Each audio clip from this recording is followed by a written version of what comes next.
Ito talaga yun eh. Yung mapapa. Anak ng tokwa. Pagkasarap naman ni Ray. Yung dating hindi ka naman mahilig kumain ng tokwa pero mapapakain ka. Actually, ganyan ako ng bata pero natuto akong magluto. Ay naku, pagkasarap naman pala ng tokwa. Kaya nga ayan, dali-dali ko nang kinuha yung tokwa sa ref. And second recipe na nga itong gagawin ko sa tokwa na ito. Dahil dalawa lang naman kami dito ni Kelvin, wala pang ka-share na chikiting. Kaya kasya yan pandalawahang ulam. So tokwa series ito guys, yung isang recipe na bago at kakaiba ay in-upload ko na sa aking Facebook at talaga namang madami nang nanonood. Kaya search na yan guys, kung YouTube ka naman, meron na rin yan sa YouTube.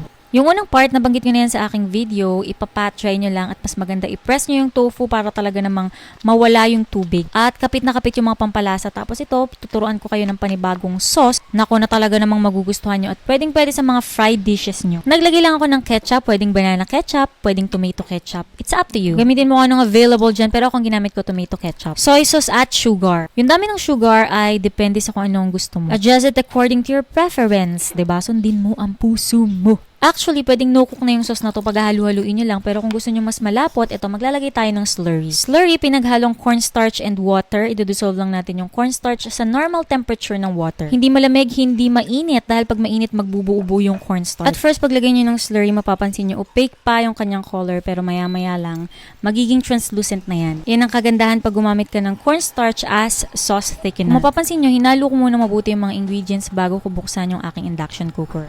Continue mixing and let it boil hanggang sa ma-reduce at mag-thickened yung ating sauce. Huwag yung masyadong palaputin dahil kapag lumamig yan, mas lalapot pa yung kanyang consistency. Para mas healthy, maglalagay ako ng vegetables on the side. Pero syempre optional yan. Pwede kayong pumili ng mga vegetables na gusto nyo. Kung wala naman, pwedeng wala. Huwag natin ipilit. Ito naman yung ating mga coating. Ipe-prepare na rin natin habang nakapress yung ating tofu at nagtutubig. Chill lang siya dun kasi ang init ng panahon, diba? Pinaghalo ko lang ang cornstarch at harina, tapos asin, paminta, at maglalagay din ako ng Spanish paprika. Pero pwede din kayong gumamit ng Chinese 5-spice kasi yun yung gagamitin ko mamaya sa tofu. So pwedeng yun na rin ang ilagay nyo dyan. At kung wala naman kayo ng mga ganyang herbs and spices, gamitin nyo kung anong meron kayo dyan.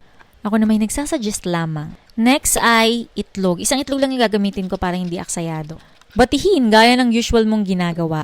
Pwede kang gumamit ng gatas kung ayaw mong gumamit ng itlog at ito, breadcrumbs. Kung wala kang breadcrumbs at hindi ka pa nakakabili, pwedeng skyflakes. Nag-promote talaga no? Pwede yung mga flakes, dikdikin mo lang maigi, kaganda ng itsura no. Ito na nga yung aking tokwa, yung kalahati niyan, ibang recipe yung ginawa ko, o diba? Paulit-ulit. Check nyo yan guys, matutuwa kayo. Malaking tofu and firm tofu itong gamit ko na nabili ko sa grocery store. Pero pwede nyo gamitin yung mga tofu na square-square na nabibili sa palengke o sa mga tindahan. Ginamitan ko lang yung tokwa ng asin, paminta, at nung Chinese 5-spice. Try nyo yan guys, ang sarap ng kakalabasan. Tapos, nilamas-lamas ko, pinindot-pindot, ganon. At ayan, yung tatlong coatings na ginawa natin kanina, una muna dito sa ating flour mixture. Tapos, idadunk natin dyan sa beaten egg. Palibutan lamang ng mabuti. Siyempre, ang technique dyan, yung kamay mo na ginamit mo sa basa ay huwag mo gagamitin sa tuyo.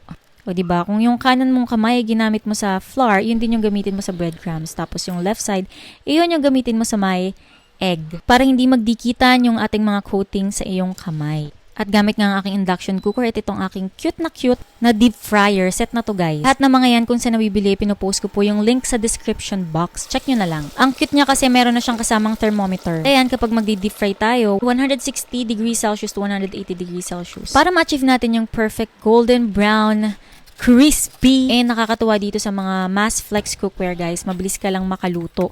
So, save time, save energy. Kung gasol lang gamit nyo, save gas. Kidding aside guys, talagang matipid gamitin yung aking mga non-stick pan from Mass Flex. At ayan na nga, i-garnish lang natin siya and lagay lang natin yung mga sides na vegetables na ginawa natin kanina. At syempre pa, huwag kakalimutan yung ginawa nyong katsu sauce na talaga namang napakasarap. Naku, try nyo na to guys. Tsak magugustuhan nyo at ng buong pamilya. Comment down below kung kumusta ang inyong experience dito sa ating tokwatsu. Kumaganon pa no? Tofu katsu. Ine-enjoy ko na nga yung pagtikim. Bago ko pa ito maubos, gagawa pa ako ng isang plate para kay Kelvin.